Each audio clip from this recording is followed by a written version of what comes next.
जय श्री राधे। शनि महाराज जी 1 जुलाई से लेकर 15 नवंबर तक कुंभ राशि में ही रहेंगे, पर वक्री अवस्था में रहेंगे।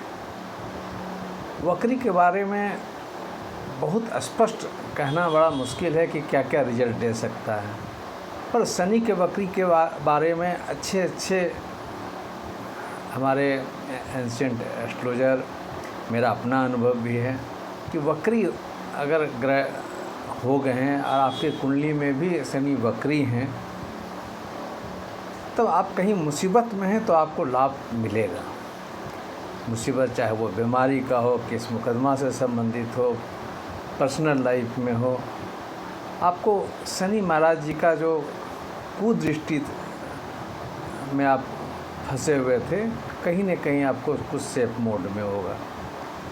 वैसे लोगों को भी जिनके शनि काफ़ी बिगड़े हुए हैं या उनके लिए अच्छे रिजल्ट नहीं दे रहे हैं, कम से कम शनि वक्री होने से कहीं न कहीं सपोर्टिंग रहेगा। देखिए, वक्री एक्चुअली में चूँकि हमारे सौरमंडल में सभी ग्रह अंडाकार मूव करते हैं, उसमें एक पृथ्वी है, तो ग्रह तो अपना चाल में ही मूव कर रहे हैं,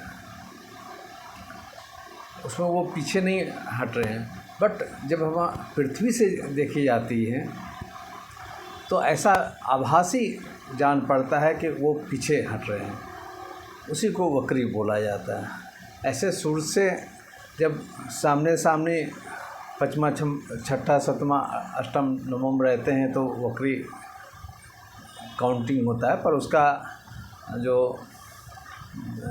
मैथमेटिकल जो पॉइंट है कि वो स्पेशली पृथ्वी से वो चूँकि सब अंडाकार में चल रहे हैं तो वो जैसा पीछे हटता हुआ दिखाई पड़ते हैं। इम्पोर्टेंट वो बात नहीं है, इम्पोर्टेंट बात है कि ये वक्री हम ये तो कुंभ में ही है, कभी कभी कुंभ से मकर में भी आ जाते हैं, या सिंह है तो कर्क में आ जाते हैं, तुला है तो कन्या में आ जाते हैं, मीन है तो मेष में आ जाते हैं। उस स्थिति में क्या क्या बहुत लोगों का ये भी मत है कि वक्री होने का मतलब हो गया कि वो पीछे घर का यानी मकर का फल देगा, पर मेरा ये प्रैक्टिकल अनुभव नहीं है। हाँ, ये ज़रूर है कि सैटर्न जो ज़रा सा एग्रेसिव रूप होकर तंग करने के लिए पड़े हुए थे, अब वो सॉफ्ट हो गया। अब जैसे एग्जांपल बताते हैं, अगर कोई शत्रु किसी से है कि नहीं, इसको जैसे एक भाषा है कि सत्तुआ बांध के पड़ जाना, किसी को केस मुकदमा में फंसा दो या किसी को बुरी तरह तबाह कर दो। तो इस शनि वक्री होने का मतलब है कि सामने वाला जो हमको फंसा रहा है वो खुद कहीं न कहीं फंसने जा रहा है। वो जो फंसेंगे तो ऑब्वियसली हम सेफ मोड में रहेंगे। वक्री का सीधा वक्र दृष्टि, यानी हम सामने देख रहे हैं, बात कहीं और कर रहे हैं, या कहीं और देख रहे हैं, बात कहीं और कर रहे हैं। एक उसको समझाने के लिए ये बात कर रहे हैं। प्रैक्टिकली में भी सैटर्न का वक्री और ग्रह का भी, जो अगर शुक्र का भी वक्री हैं, बृहस्पति का भी वक्री हैं, तो अगर बृहस्पति का वक्री तो ज़रा सा बड़ा बेवकूफ़ वाला बात करवा देता है कि जो अच्छा हमको मिलने जा रहा है कुछ ऐसा बेवकूफ़ी कर देते हैं, जो हमको वो भी जो मिल रहा है वो भी वापस ले रहा है। पर सैटर्न का वक्री काफ़ी अनुकूल होता है, और बड़े बड़े राजनेता में देखेंगे, बड़े बड़े उद्योगपति में देखेंगे कि सैटर्न का वक्री, क्योंकि सैटर्न वक्री होने के कारण उसका जो निगेटिव इफ़ेक्ट है और ज़रा सा क्रूअल इफ़ेक्ट है वो ज़रा सा सॉफ्ट हो जाते हैं। इसलिए जो कोई अगर उलझे हुए हैं, खासकर बीमारी में उलझे हुए हैं, लीगल मैटर पर उलझे हुए हैं।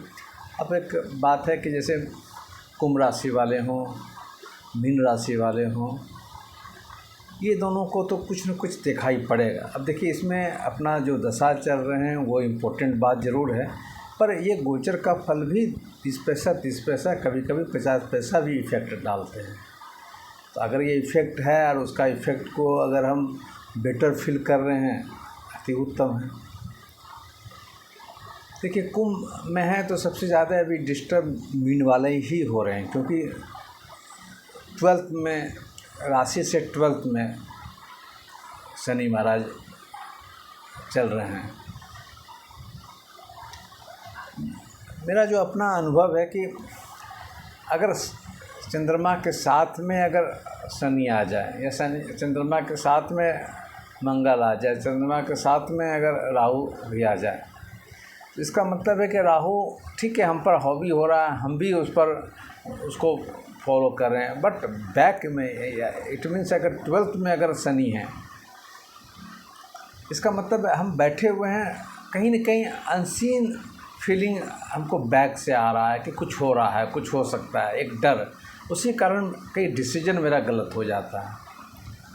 तो ये डर 12th वाले ज़्यादा प्रॉब्लम, कोई भी ग्रह अगर 12th में रहते हैं, पापा ग्रह अगर रहते हैं, तो वो ज़्यादा डिस्टर्ब देते हैं।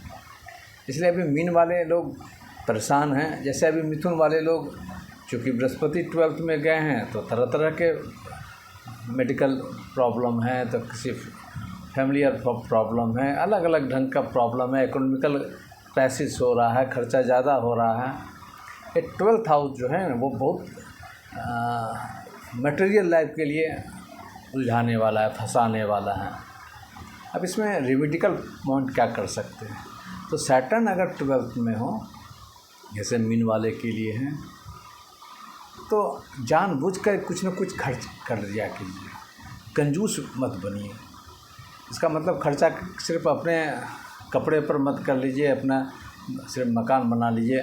कुछ खर्चा जो नीडी पर्सन है, सैटर्न बोलते हैं कि तुम बहुत पैसा कमाए हो, ज़रा सा खर्चा करो। चूँकि 11th हाउस में सैटर्न आए हैं तो पैसा दिए हैं, तो वो 12th में जाएंगे, खर्चा कराएंगे, लगन में जाएंगे, खर्चा कराएंगे, सेकेंड हाउस में जाएंगे। इसलिए 11th से 12th में आए हैं, यानी 11th का जो सैटर्न है वो कहीं न कहीं आपको कुछ ज़्यादा कमाई करवाया है, तो 12th में खर्चा भी कीजिए, नीडी पर्सन को खर्चा कीजिए।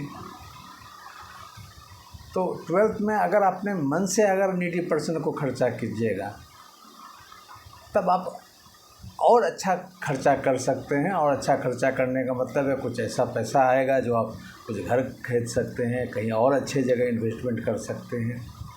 बट पहले आपको इन्वेस्टमेंट करना पड़ेगा। इन्वेस्टमेंट करने का मतलब है कुछ नीडी पर्सन को आपको खर्चा कीजिए। ये सैटर्न का एक ट्रिक आपको हम बता रहे हैं। दूसरी बात है कि 12th हाउस का जो सैटर्न है, 12th हाउस जो कोई जेल यात्रा अगर बिना गलती का कर दिया हो, या कहीं छोटा सा उसको मदद कीजिए। जो फिज़िकल डिजेबल टाइप का पर्सन है, बीमार हैं, हॉस्पिटल में हैं, या पैर हाथ टूटा हुआ है, उसको कीजिए। सैटर्न का बहुत पॉजिटिव रिजल्ट आपको मिलेंगे। शनि का मंत्र जाप कीजिए, छाया दान कीजिए, ये सब अपने जगह पर कीजिए। पर कर्मा वाला जो लाल किताब का जो फार्मूला है कि पिछले जन्मों में जो गलती की है वो सज़ा ज़्यादा आप अगर भोगने को तैयार हैं, तो उसको दूसरे को कंट्रीब्यूट करने को तैयार हैं, तो आपका सैटर्न का इफ़ेक्ट कम से कम आप पर नेगेटिव इफ़ेक्ट पड़ेंगे। आप प्रयास कीजिए सैटर्न की दशा में जितना नॉर्मल रहने की बात कीजिए। कपड़े भी बहुत नया बदल कर मत पहनिए। प्रयास कीजिए 1-2 बार यूज कीजिए उसको। कई लोग तो आके बोलते हैं कि आप कुछ बोले, हम कुछ और कर दिए, हम तो 1-2 दिन जितना साधारण हो सकता है साधारण हो, हम स्नान भी नहीं किए, शरीर कुछ गंद मारने लगता है, मगर मन मेरा प्रसन्न हो जाता है। तो रिपोर्टिंग तो बाहर से कुछ लोग आके बोलते हैं कि हम जो उससे ज़्यादा हम अपने आप में गरीबी में डाल लेते हैं, मुझे रिजल्ट ज़्यादा अच्छा आ रहा है। तो ये भी एक बहुत बड़ी बात है। सैटर्न बोलते हैं कि तुम मेरे लाइन में रहो, मेरे ऐसा बन के रहो। तो ऑब्वियसली ये सैटर्न हमारे सौरमंडल का सबसे अंतिम ग्रह है, वो तो ऐसे ही अलोन है। फिर उस ढंग का अगर माहौल हम पैदा अपने में कर लें, तो सैटर्न का बहुत नेगेटिव इफ़ेक्ट कंट्रोल होगा। जय श्री राम।